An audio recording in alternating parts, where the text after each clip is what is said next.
this way. No worries. Fixing the fly. All right. Welcome, everybody. I'm Seferino with School of Light. This is going to be Genesis chapter 42. And before we get started, let me just tell you what the School of Light is all about.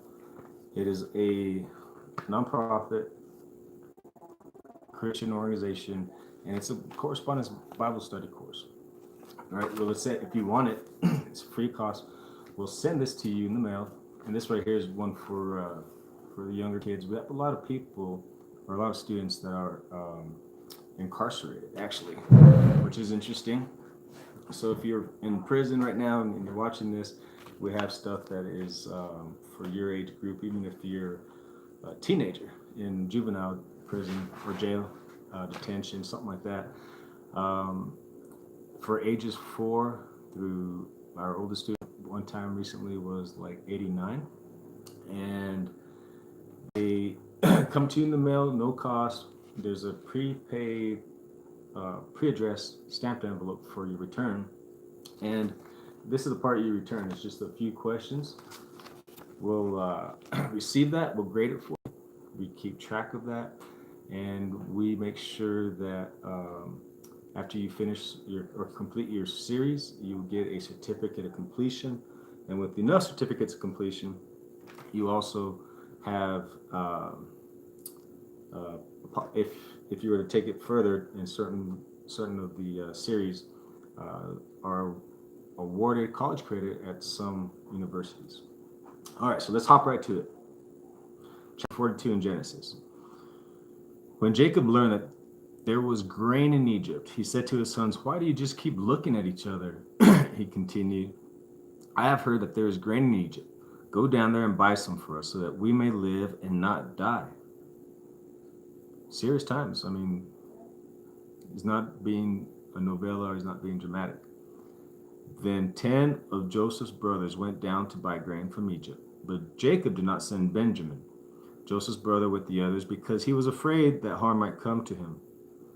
Remember, Joseph, last time his other youngest, who was Joseph, was with them, they didn't come back with him. They came back with a story that he was dead, a lie, that he was dead. So Israel's sons were among those who went to buy grain, for the famine in the land was great, and also in Canaan. Now Joseph was the governor of the land, the one who sold grain to all its people. So when Joseph's brothers arrived, they bowed down to him, and with their faces to the ground. As soon as Joseph saw his brothers, he recognized them, but he pretended to be a stranger and spoke harshly to them. "Where do you come from?" he asked. "From the land of Canaan," they replied, "to buy food." Although Joseph recognized his brothers, they did not recognize him. Remember, last time they saw him, he was a slave, or they sold him into slavery. As far as they knew, he could be dead. He remembered his dreams about them, and he said to them, "You are spies. You have come to see where our land is unprotected." "No, my lord," they answered. "Your servants have come to buy food. We are all the sons of one man. Your servants are honest men, not spies." "No," he said to them, "you have come to see where our land is unprotected." But they replied, "Your servants were 12 brothers, the son of one man, who lives in the land of Canaan. The youngest is now with our father, and one is no more." Talking about him, Joseph, because they traded him. Gosh. Joseph said to them, "It is just as I told you, you are spies, and this is how you will be tested. As surely as Pharaoh lives, you will not leave this place unless your younger brother comes here. Send one of your number to get your brother. The rest of you will be kept in prison, so that your words may be tested to see if you are telling the truth.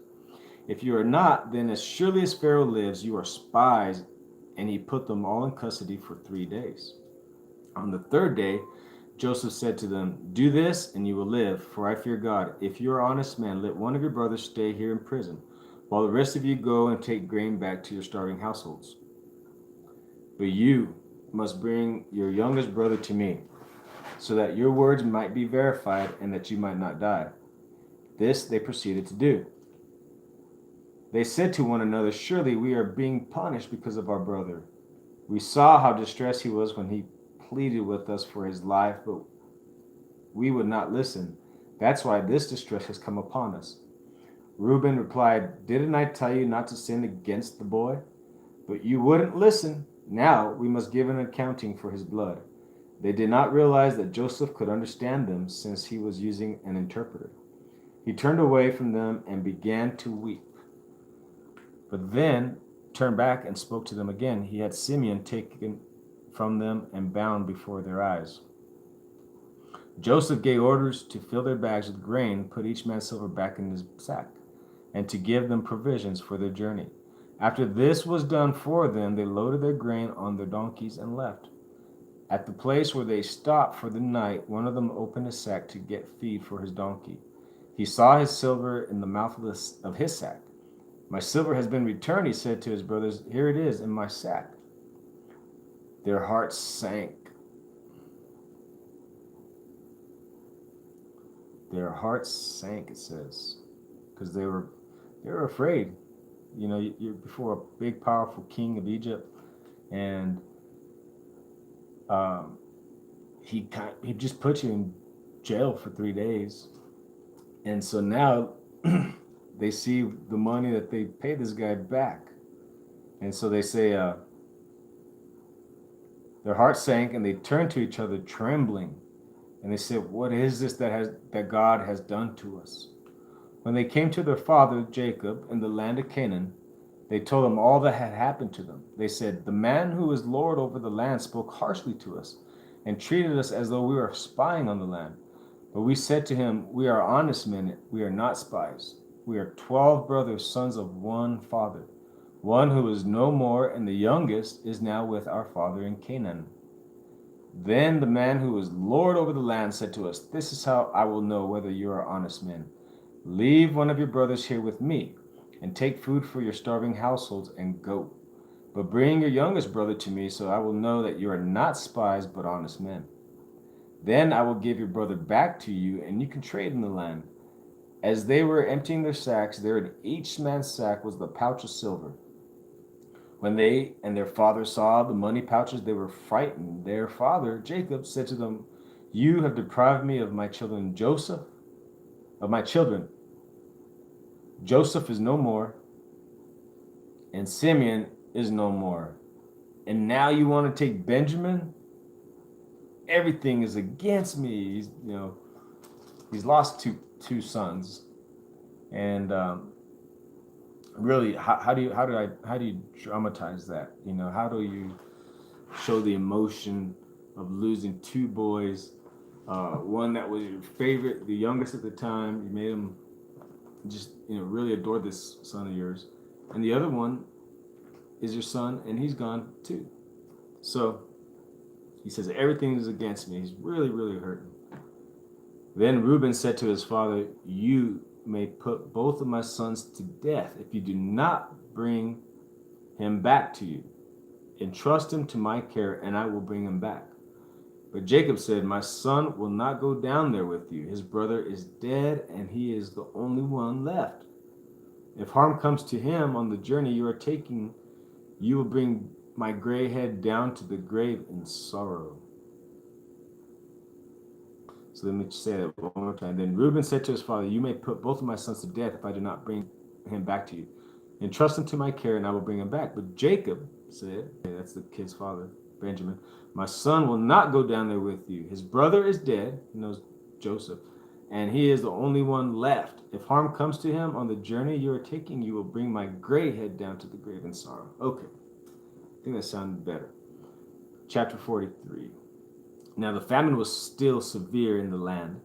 So when they had eaten all the grain they had brought from Egypt, their father said to them, "Go back and buy us a little bit more food." But Judah said to him, "The man warned us solemnly, 'You will not see my face again unless your brother is with you. If you send our brother along with us, we will go down and buy food for you. But if you will not send him, we will not go down, because the man said to us, 'You will not see my face again unless your brother is with you.'" Israel asked, "Why did you bring this trouble on me by telling the man you had another brother?" They replied, "The man questioned us closely about ourselves and our family. Is your father still living?" he asked. "Do you have another brother? We just answered his questions. How were we to know that he would say, bring your brother down here? Then Judah said to Israel, his father, send the boy along with me, and we will go at once, so that we and you and our children may live and not die. I myself will guarantee his safety. You can hold me personally responsible for him. If I do not bring him back to you and set him here before you, I will bear the blame before you all my life. As it is, if we had not delayed, we could have gone and returned twice. Then their father Israel said to them, if it must be, then do this. Put some of the best products of the land in your bags and take them down to the man as a gift, a little balm and a little honey, some spices and myrrh, some pistachio nuts and almonds. Take double the amount of silver with you, for you must return the silver that was put back in the mouths of your sacks. Perhaps it was a mistake. Take your brother also and go back to the man at once. And may God Almighty grant you mercy before the man, so that he will let your brother and Benjamin come back with you. As for me, if I am bereaved, I am bereaved. So the men took the gifts and doubled the amount of silver, and Benjamin also. They hurried down to Egypt and presented themselves to Joseph. When Joseph saw Benjamin with them, he said to the steward of his house, take these men to my house, slaughter an animal, and prepare dinner. They are to eat with me at noon. The man did as Joseph told them and took the men to Joseph's house. Now, the men were frightened when they were taken into his house. They thought, we were brought here because of the silver that was put back in our sack the first time. He wants to attack us and overpower us and seize us as slaves and take our donkeys. It's like take our cars, right? So they went up to Joseph's steward and spoke to him at the entrance to the house. Please, sir, they said, we came down here at the first time to buy food, but at the place where we stopped the night, we opened our sacks, and each of us found his silver, the exact weight, in the mouth of his sack. So we have brought it back with us. We have also brought additional silver with us to buy food. We don't know who put the silver in our sacks. It's all right, he said. Do not be afraid. Your God, the God of your father, has given you treasure in your sacks. I received your silver. Then he brought Simeon out to them. Cool. So Simeon, he was the one that was there. He said, we've been waiting long enough that we could have been there and back twice, Judah said. So like Simeon's been there, so maybe he knows, he was in jail. So he's not hanging out with Joseph every day. Well, let's see. Then he brought Simeon out to them. The steward took the men into Joseph's house, gave them water to wash their feet, and provided fodder for their donkeys. They prepared their gifts for Joseph's arrival at noon, because they had heard that they were to eat there. When Joseph came home, they presented to him the gifts they had brought into the house, and they bowed down before him to the ground. He asked them how they were, and then he said, how is your aged father you told me about? Is he still living? That's Joseph's dad. They replied, your servant, our father, is still alive and well. And they bowed low to pay him honor. As he looked about and saw his brother Benjamin, his own mother's son, he asked, is this your youngest brother, the one you told me about? And he said, God be gracious to you, my son. Deeply moved at the sight of his brother, Joseph hurried out and looked for a place to weep. He went into his private room and wept there. Here's the most powerful man in all of Egypt, second to Pharaoh.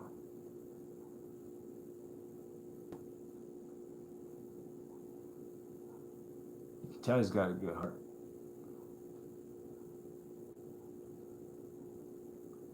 It's okay to weep. These guys, Joseph told them his dream. They laughed at him. They got mad at him. They were in the field and they plotted, saying, when he comes to us, let us kill him. Reuben decides that he wants to save him, tries to convince everyone to just throw them in a hole in the desert, an old well. They do that, and then they see a caravan of slave traders, and they sell them for 20 pieces of silver into the Ashmuelites. The Ashmuelites, or whatever their name is, sold Joseph to Potiphar, the captain of the Pharaoh's guard.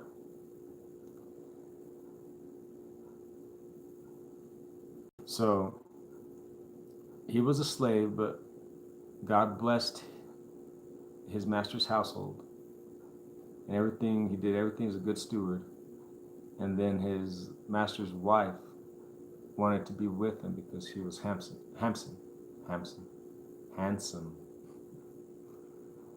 So she tries, he takes off, she gets mad and says that he tried to rape her. They put him in jail, and he stays in dungeons. And all this, and imagine, finally this dream that you had years and years, you're seeing it happen right here in front of you. They're bowing down to you, your brothers, and then you see your youngest brother, you've never seen him before, but he's your mom's son and your father's son, same father, same mother. And Joseph had to leave the room. He didn't want to cry in front of them. He was overwhelmed with emotions.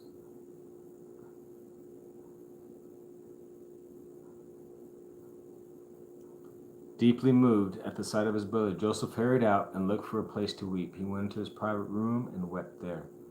After he had washed his face, he came out, controlling himself, said, "Serve the food." They served him by himself, the brothers by themselves, and the Egyptians who ate with him by themselves, because the Egyptians could not eat with Hebrews, for that was detestable to the Egyptians. Men had been seated before him in the order of their ages, from the firstborn to the youngest, and they looked at each other in astonishment. When portions were served to them from Joseph's table, Benjamin's portion was 5 times as much as anyone else's, so they feasted and drank freely with him.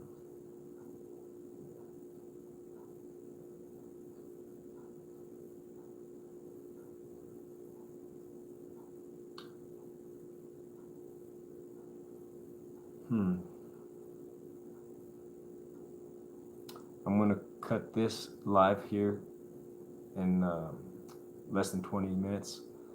Because what I'm doing with these on YouTube is I'm transferring them to the School of Lights Facebook page. And if you have Facebook, just search up in your search bar, the Facebook search bar, School of Light. School of Light. And we are from Clarksville, Tennessee. The address you'll see there is from Clarksville. I'm currently in New Mexico. And I do this, I'm working on it to get through the Bible, put all this information on the School of Light's Facebook page as well, so that people can do the correspondence virtually, have Bible studies with me. I'm the president of the nonprofit. And like I said, if you want free correspondence Bible courses, they come to you, we send them, there's prepaid envelopes, the prepaid stamp envelope that you can return, regrade it, retract it. We'll reward you for a certificate once you finish with a certificate of completion. And that's it. I hope you guys have a good day. Stay in God's word, stay in prayer, and pray. Believe. And if things are rough right now, just know that God is so for you. He's so strong. His passion is so strong for you. So strong. So you stay strong. Have a good day. How do we end this? Hey, I'm learning.